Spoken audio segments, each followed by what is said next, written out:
कि एक आदमी ना आंख चेक कराने चला गया, बहुत जगह सुनाया मैंने।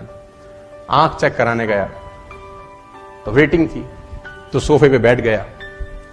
जो ऑप्टोमेट्रिस्ट है वो किसी आदमी की आंख चेक कर रहा था, तो उनके पास एक चश्मा सा रहता है ना, जो खाली रहता है अंदर। तो उसने उस आदमी को चश्मा लगाया और उसमें एक शीशा डाला।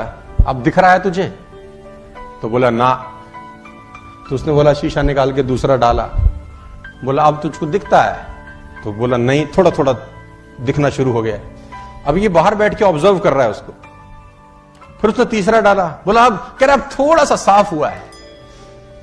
फिर उसने चौथा शीशा डाला। बोला हाँ अब मुझे बिल्कुल दिखाई दे। तो उसने पर्ची बनाई कि बाहर चश्मा बना। अब ये गया, अब इसका नंबर था, ये तो देख रहा था बहुत देर से। अब उसको भी वो चश्मा लगाया जिसमें 2 छेद थे।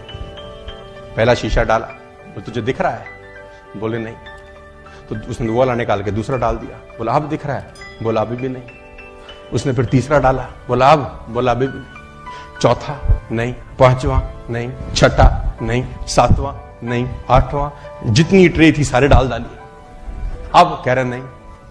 तो जो चेक कर रहा था उसने बोला नहीं पढ़ा जा रहा? कह रहा नहीं। बोला पढ़े भी हो? तो बोला नहीं, इसलिए तो पढ़ा नहीं जा रहा। तो बोला यहां क्या करने आए हो? तो बोला हमको लगा चश्मा लगाने से दिखता है। उसको बोला चश्मा लगाने से दिखेगा तभी जब पढ़ाई अंदर पहले से होगी, अंदर से होगी तभी दिखाई देगा। अंदर से होगी ही नहीं तो दिखाई।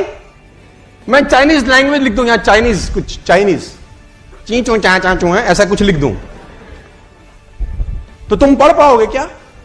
जबकि तुमको दिखता भी है, परफेक्ट नजर आता है। चाइनीज लैंग्वेज पढ़ पाएंगे? अरबी लैंग्वेज?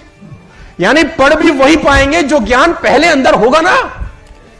जो होगा ही नहीं उसको भी नहीं पढ़ा जा सकता।